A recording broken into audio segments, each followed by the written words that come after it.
Guten Morgen. Good morning. It's good to see you all. So today I'm going to talk about the 8 modality in triangular cooperation and implication between South and North Korea, as Professor An introduced. So let me share my screen first so that you can have a look. For the starters, like us here in the room, the development cooperation can be a little bit very tricky and difficult because we tend to have a lot of anonyms.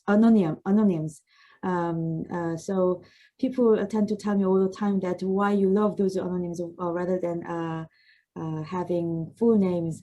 But in the field, you know, not only academics but practitioners as well love to use these shortened names. So I think I'd rather start from some definitions so that you can have a better understanding from my lecture. If you see the articles, news articles, or some journal papers, you will be able to see all different names like these. As a matter of fact, they are very different one by one. Some have similarities, some have very differences, but in the real world, we tend to use them interchangeably and mixed way. One thing I'd like to tell you today is that there's official development assistance, ODA.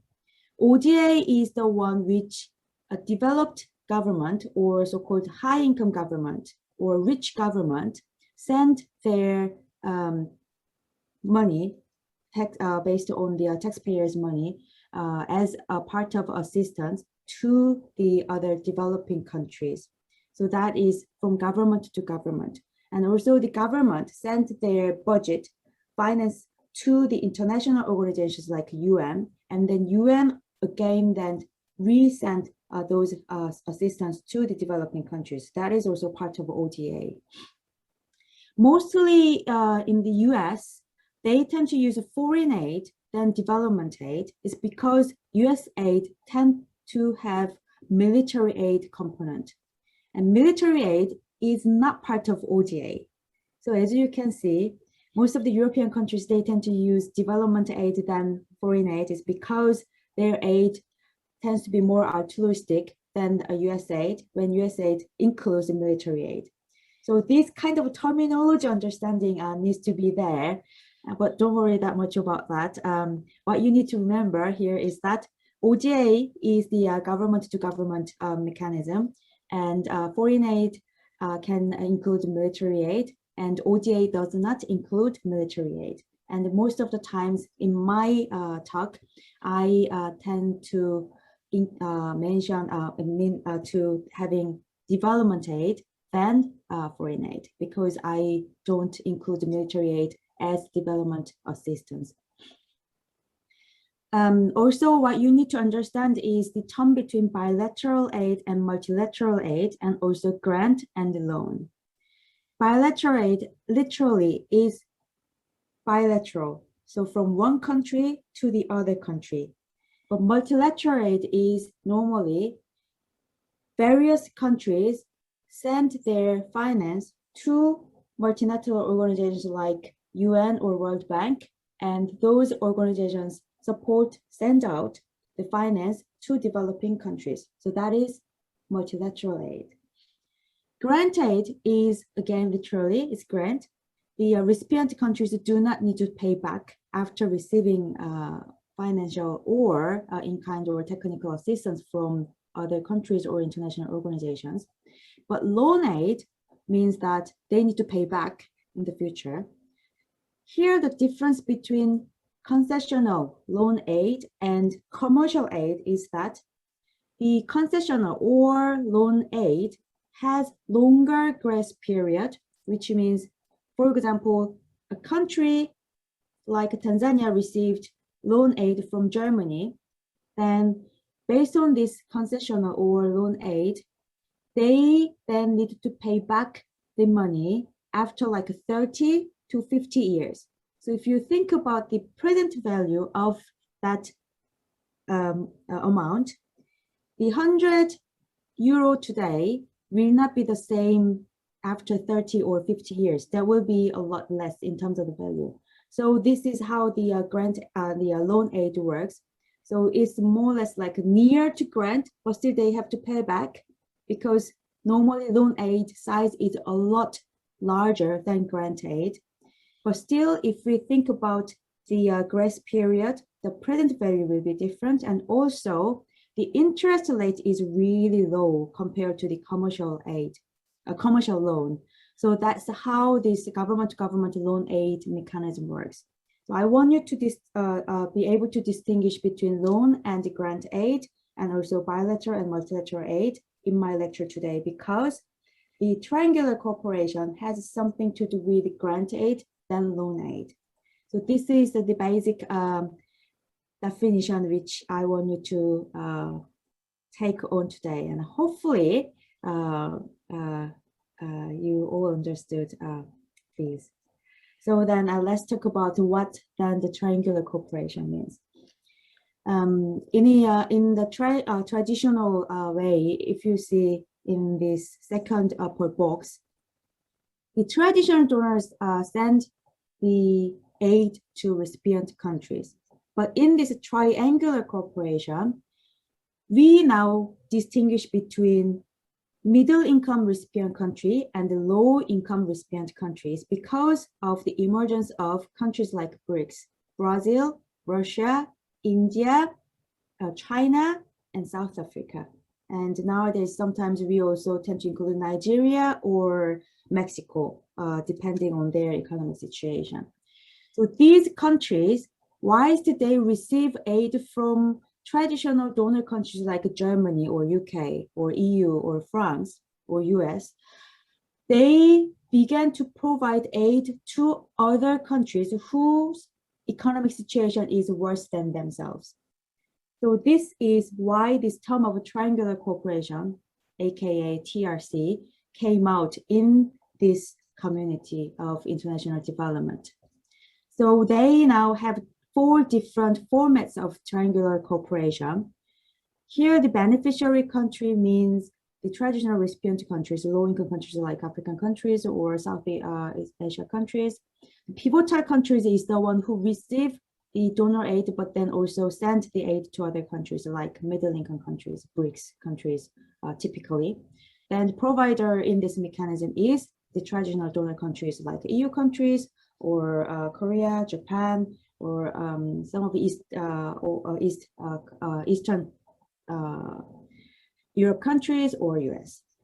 So if we take a look at one by one, the very first one, upper left-hand side, the both pivotal country and provider, they cooperate together in terms of the aid project and send the aid to beneficiary countries at the same time. The second type is that the provider and development countries, the provider send the finance to pivotal country and pivotal country send the aid to beneficiary country. The third type, the pivotal country also add up their contribution to the existing project in between provider and beneficiary country. Then the last one is that the provider add up their finance or technical assistance or the other forms of assistance to the existing project between pivotal country and beneficiary country. So the important factor here is that we have 3 actors. So one is the core contributor, one is in between contribute and the recipient, and the last one is pure recipient. So this is how it works in this mechanism. Then why they began to think about this mechanism? As a matter of fact, this triangular cooperation concept was already there from the 1950s. But this concept, this mechanism, began to be popular only since 2000, even late 2000. It's because of this, as I said, emergence of middle-income countries and their feasibility in this international community. And also, so-called the north in the globe, you have the north most of the rich countries are located, and we have a globe of the south. Most of the poor countries are located. Normally, these north countries tend to send aid to south countries, but now the TRC is all mixed up. So we have better partnership and more interactive discourse in the activities. And also the diverse, different types of activities have been observed. So that's why now, especially the OECD, I believe that you all know OECD and familiar, now tends to promote this mechanism as aid modality amongst stakeholders. And also, whilst this government worked in this mechanism, also the international organizations observed the efficiency and effectiveness of this triangular cooperation. And that's why now international organizations want to adopt this mechanism as aid modality. So by doing so, the international organization works as like a bilateral donor country by providing their support to pivotal countries, and then the pivotal countries can contribute to beneficiary country or the South-to-South cooperation. So the in between pivotal and the beneficiary who are both in the global South place, the international organizations provide aid to these two countries' cooperation. So this is how the triangular cooperation looks like. Then why this triangular cooperation has been important in this community? We believe that triangular cooperation can be more effective in some cases because especially the pivotal countries like middle-income countries like Brazil, Russia, or even though they are not middle-income countries, Cambodia, for example, nowadays began to provide their aid to other neighboring countries. Also, Vietnam began to provide aid to the neighboring countries. And the reason why they are providing aid to the neighboring countries is not only because they can use that as a tool for their diplomatic relations, but also they have better understanding about neighboring countries' situation. For example, the German government may have less understanding what is exactly going on at the moment in the Far East, for example, in countries like Myanmar or Cambodia at the grassroots level. But countries like Vietnam or Thailand, they can have better understanding about these countries because they are just geographically close enough and they share some cultural and historical similarities. And also some countries share the language similarities, so they don't have language barriers. So these are the core part of the triangular cooperation when we say that can be more effective than just a traditional and a recipient aid relationship. And German government is very popular in terms of as a leading country of triangular cooperation. The BMZ, sorry, I don't speak German, so I can't give you the full name in German about the BMZ. This is like, as I understand, is like a Ministry of Foreign Affairs. So BMZ commissions its development aid to the GIZ and also the German bank by in between grant aid and the loan aid. And when German government provide aid among as the triangular cooperation, for example, the German government provide aid to Cuban government. And the Cuba is very famous as a high level of medical education.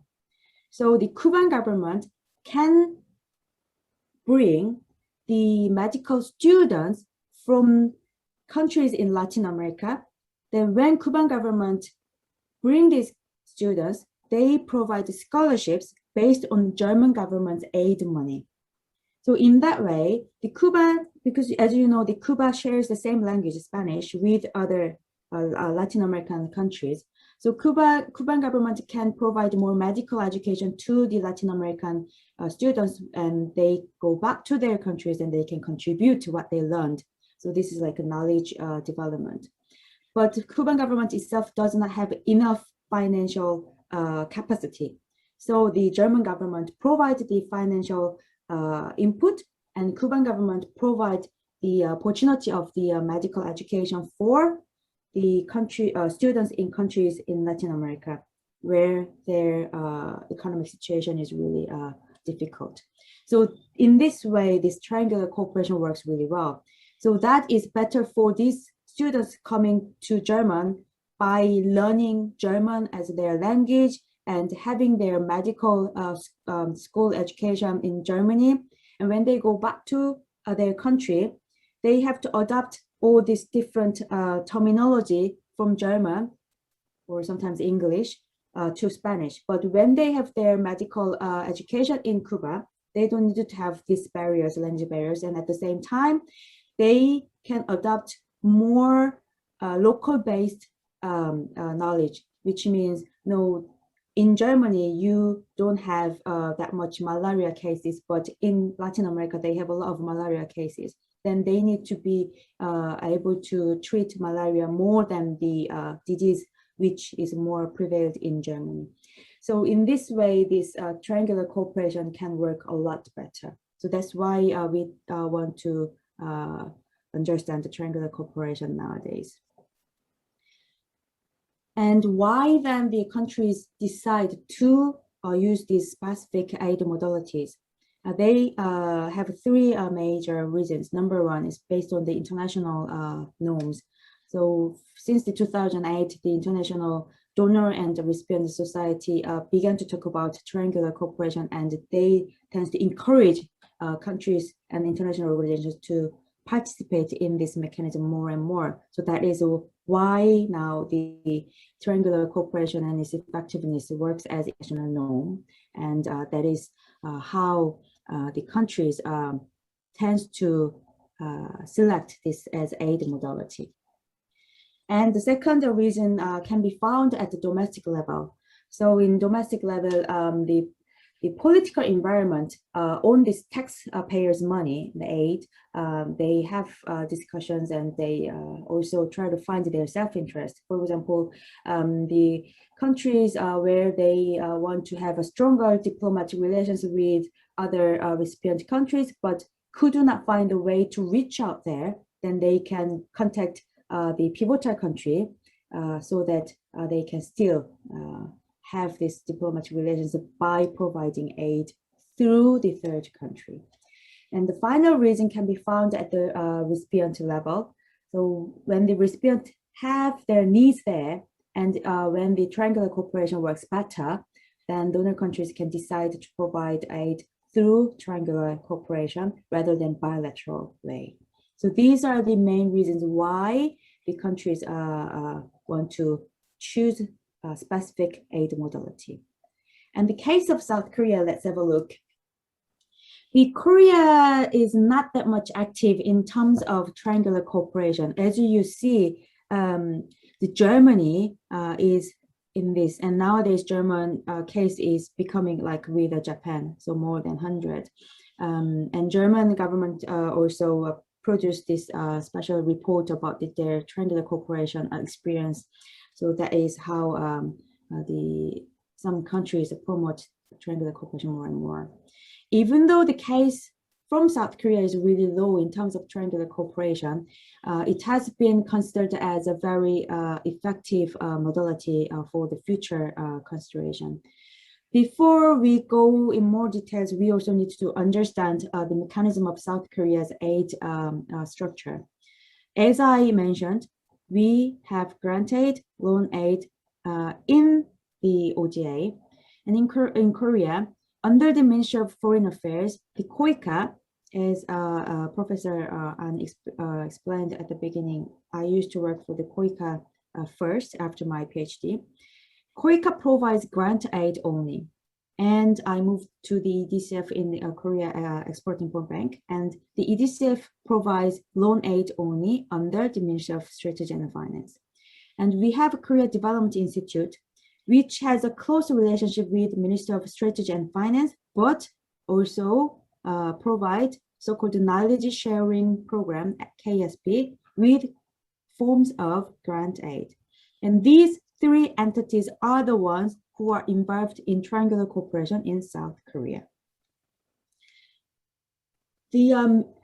Because triangular cooperation is easier to provide within the grant aid format, it's quicker more than Exim Bank's EDCF, who provide triangular cooperation to recipient countries in South Korea.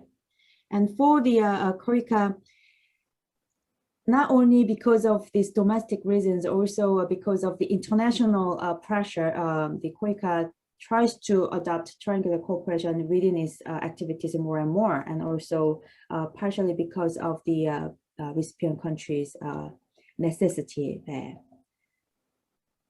For the Exim Bank, the Korea Exim Bank EDCF side, it's really hard for EDCF to adopt triangular cooperation mechanism because EDCF provides only loan aid.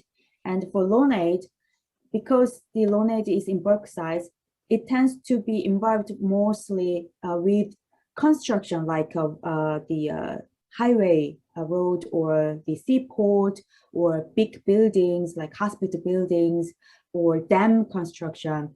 So it's not easy for them to adopt triangular cooperation mechanism because triangular cooperation mostly about scholarships or like the case between German and the Cuban government, or technical assistance, which is like send out experts to the countries where they don't speak English, for example.